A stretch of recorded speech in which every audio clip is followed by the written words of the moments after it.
Dear Prime Minister Justin Trudeau, sorry to hear about your self-isolation due to COVID-19. However, our firm believes this is an urgent matter that must be considered immediately. Thank you for joining us today. We are eager to showcase our proposal alongside our new wampum belt. Without further ado, let's unveil our new wampum belt.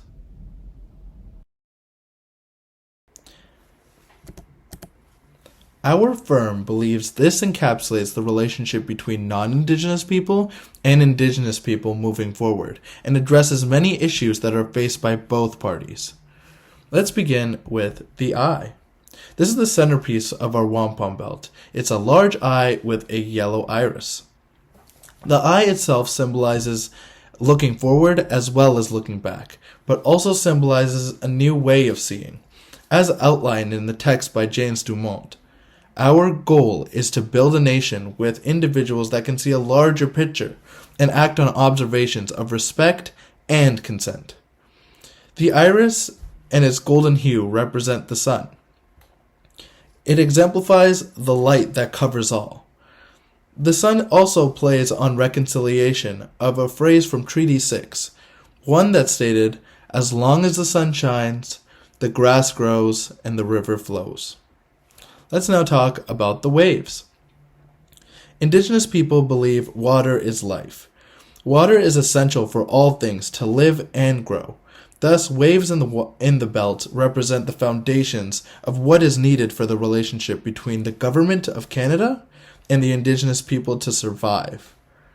The waves were designed to show movement in the water, as the relationship between the federal government and Indigenous people is not stagnant, but rather one of constant motion, growing, and evolving. Let's now talk about these two hands in the middle. The two hands are encompassing together to hold up the eye.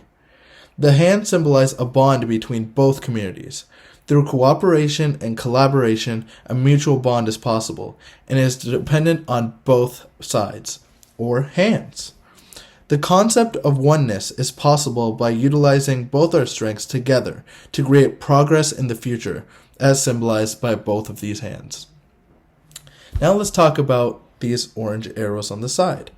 There are several sets of arrows arranged in a converging manner, and each of those arrows are orange as they signify the different Indigenous nations both coming together and also astride their paths.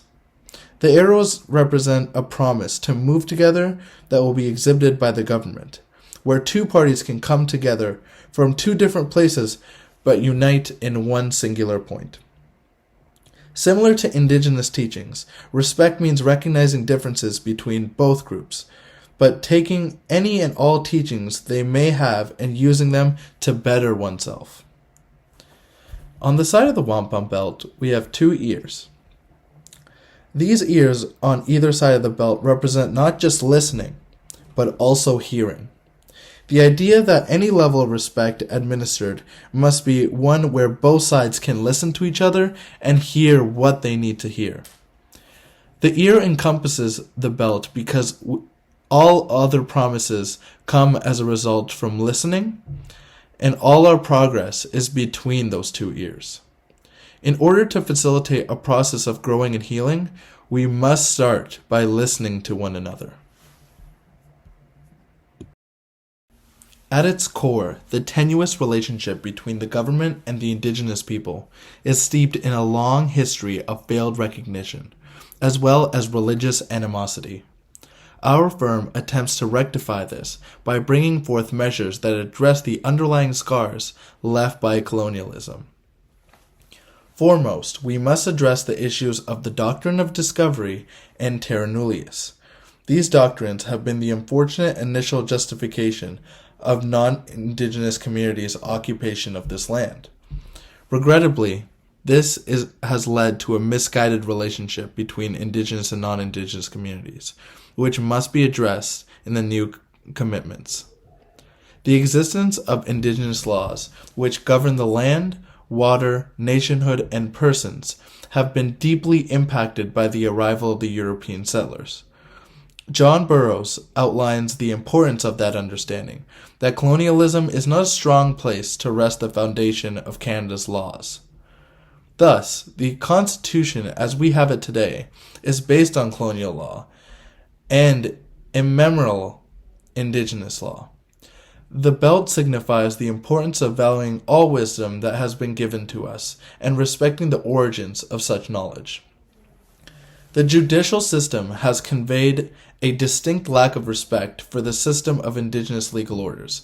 Since Johnson and McIntosh, judges have decided that the doctrine gave exclusive right to extinguish the Indian title of occupancy, where the doctrine of discovery had its valid action.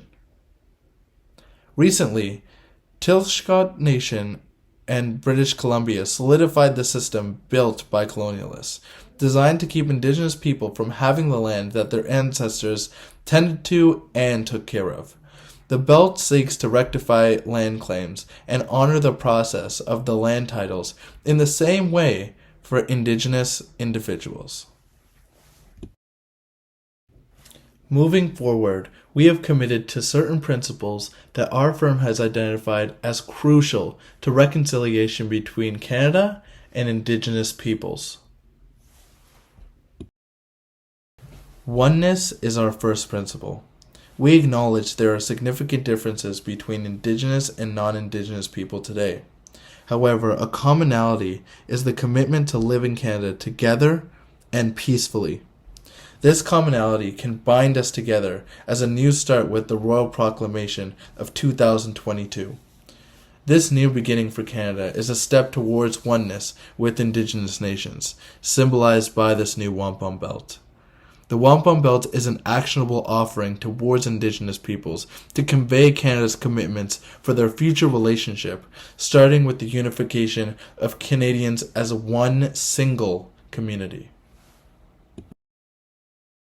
Our second principle is addressing the past. Canada must face the history of colonialism and the horrific acts committed against the Indigenous people. There are many ongoing issues plaguing the Indigenous community that are rooted in the past. Present issues cannot be understood without adequately understanding and addressing the context of Canada's past. Ignoring the past would make future commitments counterproductive and may result in ineffective band-aid solutions for the sake of disingenuous political optics rather than attempting to heal the source of the wound. Truth and reconciliation is but a stepping stone on the long road to forgiveness and unity. Determining a good path for the future must use the knowledge of our past. Our firm has decided the third principle is looking forward. Our final principle combines both the first and second of oneness and addressing the past together to envision the future. Oneness is not possible without addressing the past.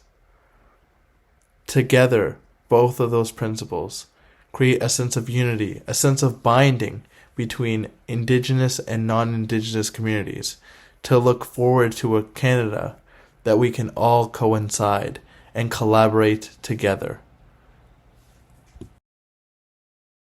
Prime Minister Justin Trudeau, after going over our belt, explaining the meaning and the different elements, we hope that we've conveyed the historical and social context as needed to look at our legal analysis, understanding that we recognize the past. Colonialism, it was not a good start, and reconciliation is possible and absolutely necessary.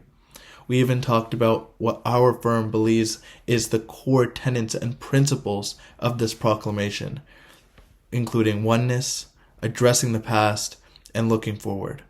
We hope you enjoyed this presentation, and we look forward to hearing from you, Mr. Prime Minister.